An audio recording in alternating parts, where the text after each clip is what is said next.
Je choisis de nourrir l'espoir en moi. Et le texte insiste là-dessus, sur cette responsabilité. Et tu as la responsabilité de le nourrir. Personne ne peut le faire à ta place. Ça peut paraître lourd dit comme ça. Oui, ça peut sembler lourd, mais on peut aussi voir une affirmation de pouvoir personnel. Une invitation à chercher activement ce qui, même de façon infime, peut alimenter cette petite flamme. Ça peut être un souvenir, un projet, une qualité qu'on se reconnaît. L'idée, c'est pas d'attendre que l'espoir tombe du ciel ou vienne des autres, mais de le voir comme une graine en soi. Qu'il faut arroser. Exactement. Qu'il faut consciemment arroser, protéger, même quand le climat extérieur ou intérieur est rude. C'est un acte de résistance intime, face au découragement. Cette idée de responsabilité, de pouvoir intérieur, ça pourrait faire craindre un repli sur soi, non? Pourtant, le texte aborde aussi la solitude. Il reconnaît ce sentiment comme si personne ne pouvait vraiment comprendre. Oui. Et c'est là qu'il y a un renversement intéressant sur la force, le courage. Il dit « tendre la main, parler, chercher du soutien, ce n'est pas une faiblesse, c'est du courage ».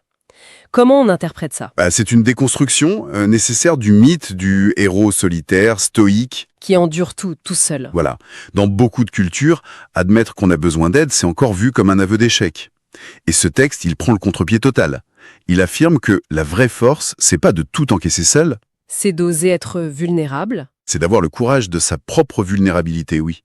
Reconnaître ses limites, oser demander de l'aide, ça demande de l'humilité et de la confiance aussi.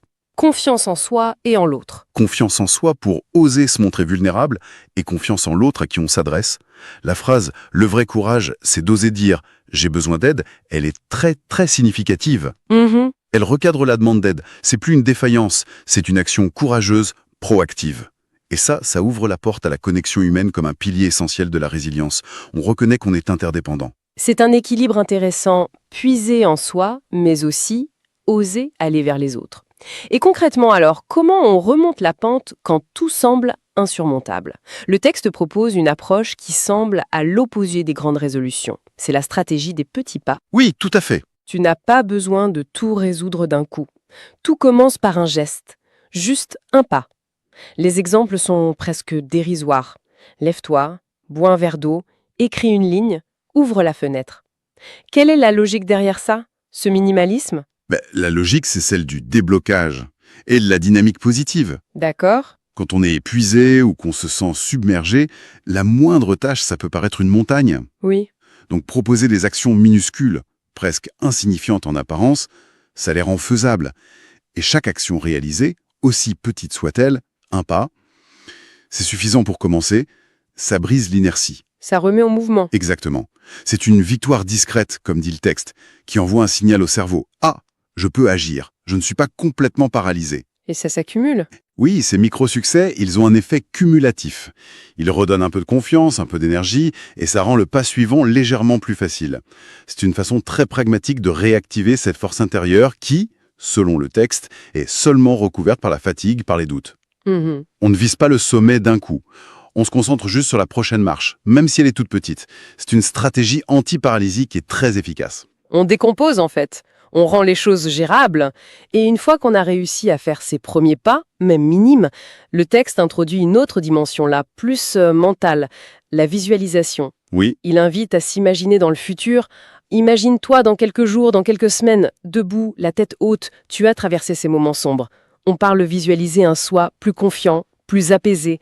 En quoi cet exercice mental peut aider concrètement? Alors, la visualisation positive, c'est une technique qui agit sur plusieurs niveaux. D'abord, ça permet de créer une image mentale d'un futur qu'on désire, ce qui peut renforcer l'espoir, la motivation. Ça donne une direction. Voilà. Se voir debout, la tête haute après l'épreuve, il a accepté de tomber, mais il s'est relevé. Ça donne un but vers lequel tendre. Et ensuite, sur un plan presque neurologique. Le cerveau, il ne fait pas toujours une distinction très nette entre une expérience qu'on imagine intensément et une expérience qu'on vit réellement. Ah oui. Donc visualiser le succès, ça peut commencer à câbler le cerveau pour ce succès. Mais ce qui est particulièrement intéressant ici, je trouve, c'est la connexion immédiate au présent que fait le texte. C'est-à-dire? Il dit « Et ce futur toi, c'est déjà toi, en train de naître à l'instant où tu écoutes ces mots. » Ça souligne que cette visualisation, c'est pas juste une rêverie pour s'évader. C'est pas juste s'imaginer loin. Non, c'est ancré dans les actions présentes. Chaque petit pas, chaque respiration consciente, chaque moment où on choisit